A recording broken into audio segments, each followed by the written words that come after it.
What's happening, everybody? It's Sean with Reactions to the Classics, and today we got a reaction to Depeche Mode and their album Black Celebration, brought to us by a friend, longtime supporter, and patron of the channel, Robert. Thank you, Robert. Appreciate you. Appreciate all the patrons who make this thing go. If you'd like to support us in any way, check out that Patreon link below or the Patron link on the end screen. We couldn't do it without the patrons.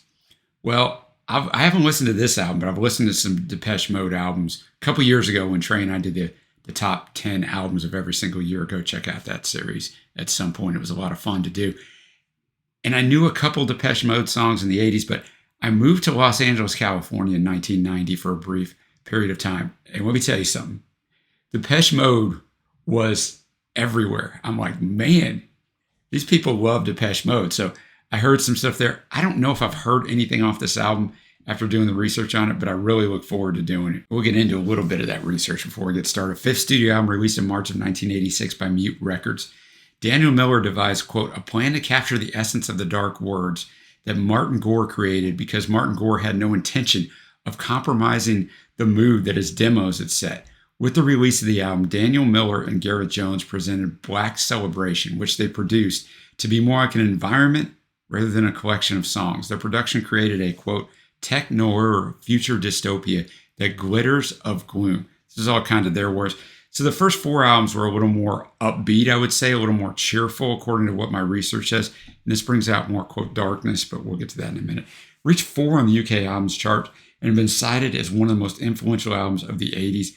But Depeche Mode has such worldwide appeal, right? Went to 11 in France, 2 in Germany, 9 in Italy, and number 1 in Switzerland. But of course, where I live in the US, only went to 90 because so often the US was behind in the musical trends and what was great music. Now, the band wanted to change their working routine to make sure that things would not lead to boredom or lack of production after those first four albums.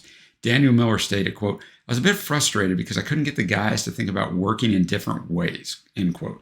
He admired the working methods of the German film director Werner Herzog, which meant that the band had lived the album, meaning they attended the studio every day and worked endlessly on the songs and production. Miller felt that he wanted, quote, a kind of intensity as he had felt that production was slowing down since their debut, Speak and Spell, which had snappy recording and production.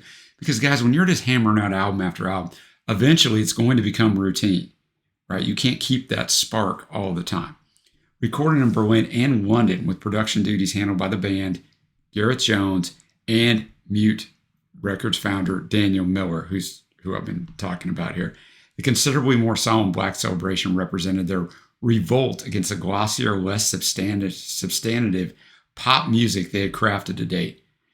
Jones explained in a 2007 film documentary about the making of the album, he said, quote, the mood of the album is the mood of the band at the time, and they're becoming more intense. Everyone, I suppose, was grappling with deeper, darker issues and maturing. That's reflected in the way we made it and the way it turned out. Martin Gore, in a 1987 interview, stated that, quote, I think it's far more interesting to write about things that are not so pleasant.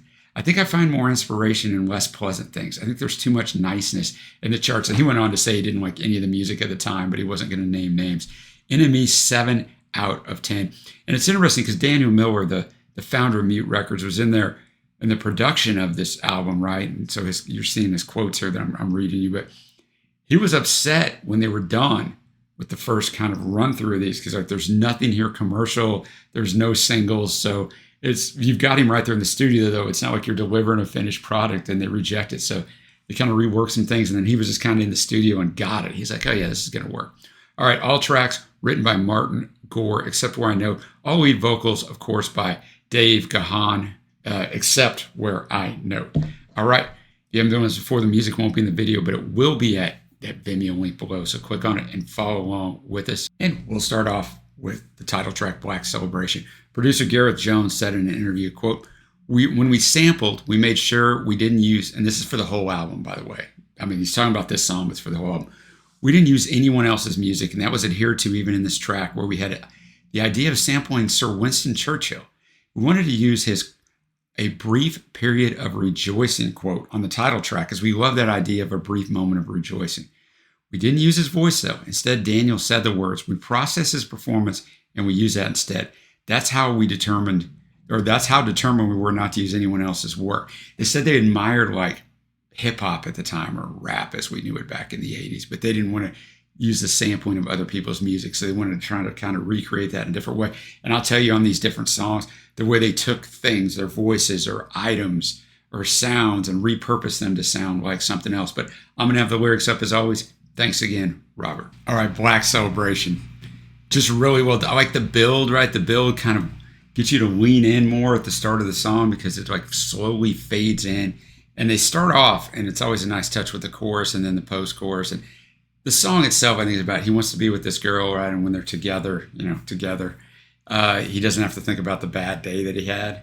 That he didn't really get anything accomplished like he wanted to. It's kind of the black celebration to celebrate the fact that we've seen the back of another black day. The black day is not the color black, darkness. And the song kind of is chilled, but you kind of feel that darkness to it. But thought it was really good. And next up we have Fly on the Windscreen. In parentheses, final. It says, Alan Wilder originally wanted this track to be their 14th single for the singles compilation, the singles 81 to 85, but it only ended up as a B-side to the single It's Called a Heart, because the first word of the song is death, and you couldn't have that back then. Depeche Mode said they thought that the track was too good to only be a B-side, so they brought it on the album. Martin Gore said, there's a Black & Decker drill in the opening of this song, so listen for that. Jones recalled, you can hear a rather young-sounding Daniel again saying, over and done with. The breath sample noise at the start is interesting, too. On Alan Wilder's Shunt website, in the Q&A section, he stated that these breath samples were, in fact, Miller saying, horse, repeatedly, very fast. So there's going to be all kinds of things like that, cool stuff to look out for in this album. All right, Fly on the Windscreen, fantastic song, that EDM percussion in there. They made the drill, the Black & Decker drill, go with the beat at the start, and then that over and done with intro, and then it's a bridge between the first two verses. But it's telling you death is everywhere. There are flies on the windscreen for a start. The flies from the, dying on the windscreen. And then death is everywhere. There are lambs for slaughter waiting to die, and I can sense the hours slipping by. So the chorus, come here, kiss me now. In other words, take advantage of the moment because death is everywhere and it could happen anytime. But also a really fantastic song. Now we go to A Question of Lust. And we got Gore on lead vocals on this one. Aside from the lack of crossfade from Fly on the Windscreen at the beginning, the two mixes are basically the same. It said second single from the album, 28 in the UK, 8 in West Germany. Obviously on that one, when we dialed back the instrumentation, it was still on there, of course, but, a little less so we could kind of dive in to the lyrics, which, it's a question of lust, but it's also a question of trust as they get closer and closer together. They're too close and maybe they need some space, but he's saying we don't need to throw all this away. Independence is still important for us, though. We realize it's easy to make the stupid mistake of letting go. My weaknesses, each and every one, but I need to drink more than you seem to think before I'm anyone's. And that it's a question of trust. It's a question of lust, trust. It's a question of not letting what we built up crumble to dust. It's all of these things and more that keep us together. So a nice relationship song there, which I wonder if Martin wanted to sing that side of it, because it's maybe personal to him. We're going to stay with Martin on vocals with Sometimes. It is the shortest track from Depeche Mode with vocals. Like I said, way dialed back, mainly just the keys and a little effect there. And Martin really kind of getting that higher register of his voice in just a verse. That's it. And it doesn't have to be to somebody that he has a romantic relationship with. Sometimes I question everything, and I'm the first to admit if you catch me in a mood like this, I can be tired, even embarrassing. But you must feel the same when you look around. You can't tell me honestly you're happy with what you see. Oh, sometimes you must be as embarrassing as me. Oh, sometimes. Living in the United States in 2024, maybe I could adopt this as a theme as well. We're going to keep on this run with Martin Gore on vocals. We got It Doesn't Matter 2, TWO. The second part of the song, It Doesn't Matter. First part was from the 1984 album, Some Great Reward. And Martin told Electronics and Music magazine, quote, then of course there are the industrial sounds and treated vocals of It Doesn't Matter 2, where a sequence vocal pattern gives the song a distinct systems music character. Ingenious use of a friend chip SMPTE controller enabled the band to slow the song right down at its end without encountering any pitch problems. But musically, the piece is painfully reminiscent of Philip Glass, almost to the point of plagiarism. Quote, probably we were remotely inspired by Glass, concedes Gore. Though I hardly ever listened to that kind of music, but it wasn't a piss take or something. It was serious. This is going to end out the traditional side one. Or you could definitely tell, the sound effects and what was making up this song is classic Depeche Mode. I didn't like this song as well as the first 4 songs. It wasn't a bad song, but I didn't like it as well. But, it's basically, as I lay here with you, the shame lies with us. We talk of love and trust that doesn't matter. That we may be in the last in the world, we feel like pioneers, telling hopes and fears to one another. It really doesn't have a verse. It says a bridge. What a feeling inside of me. It might last for an hour.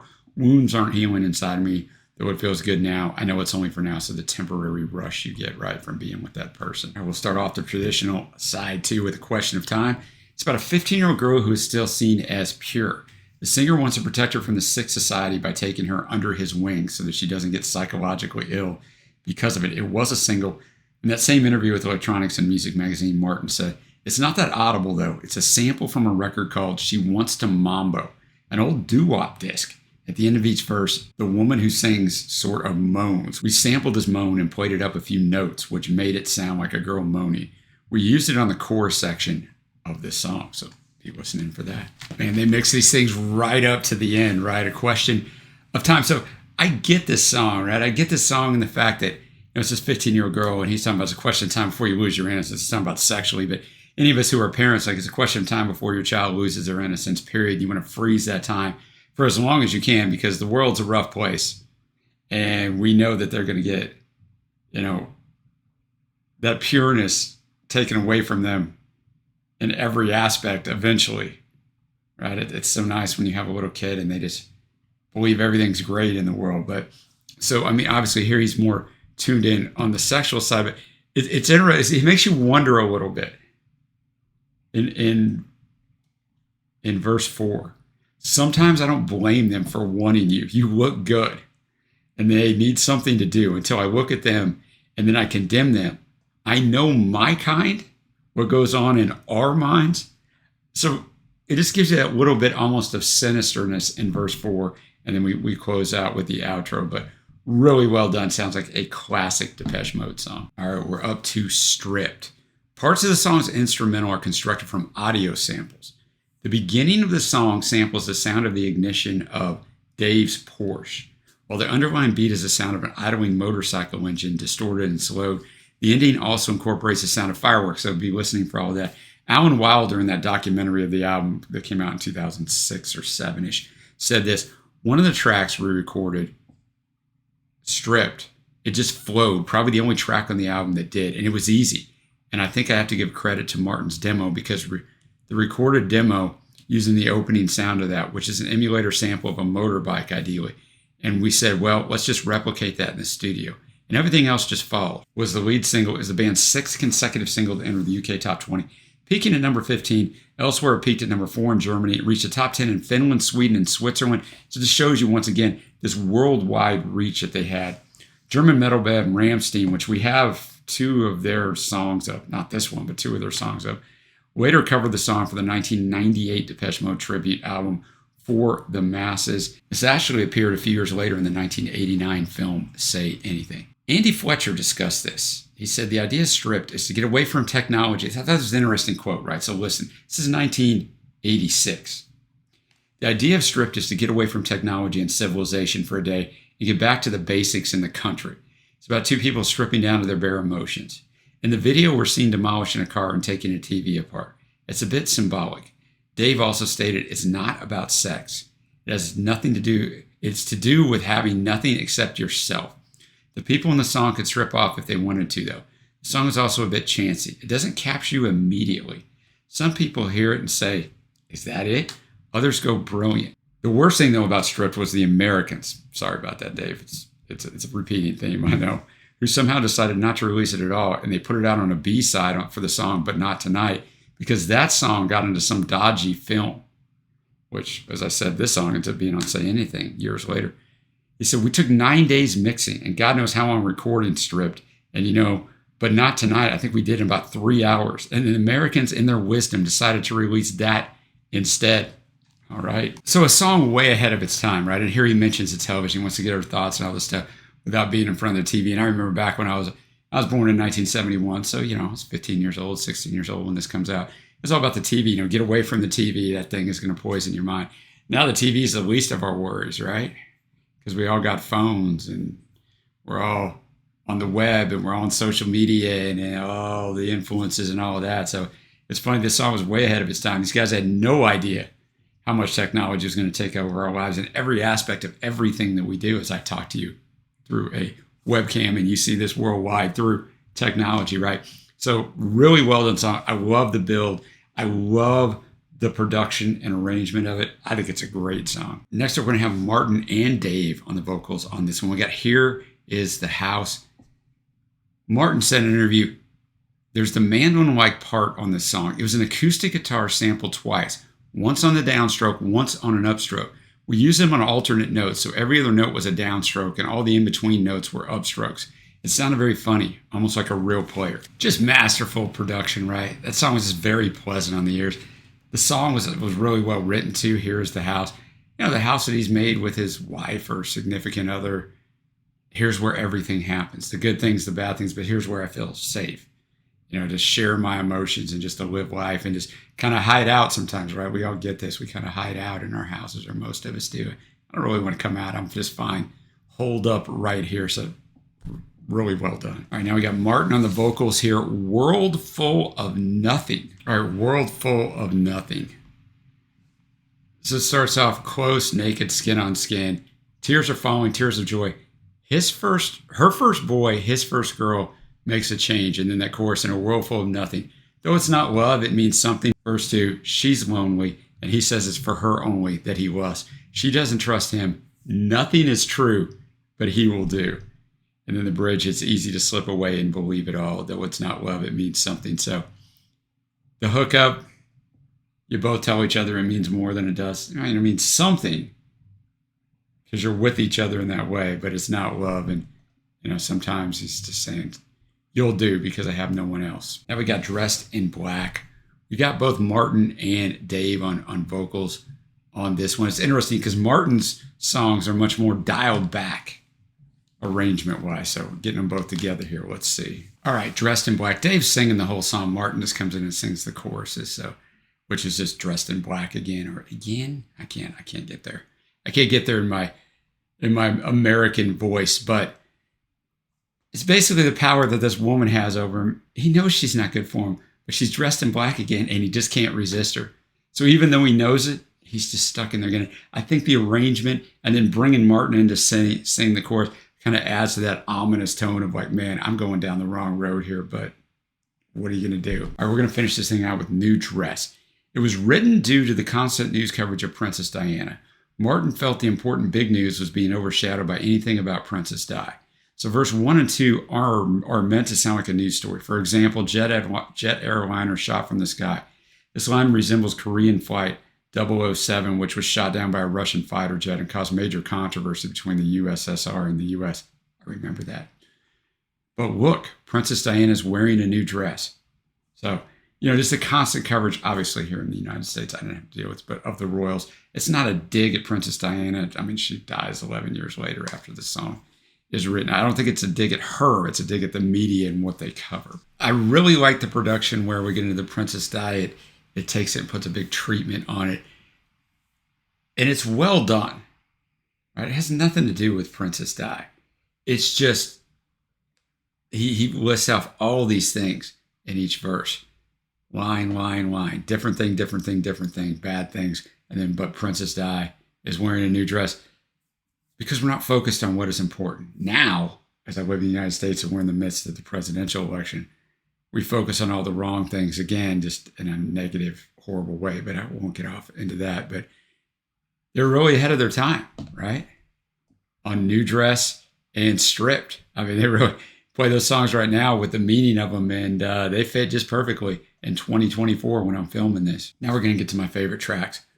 Honorable mentions, the two questions. I mean, they could have been favorites too. A Question of Time, A Question of Lust. Favorites are going to be the opening track, the title track, Black Celebration, and Stripped.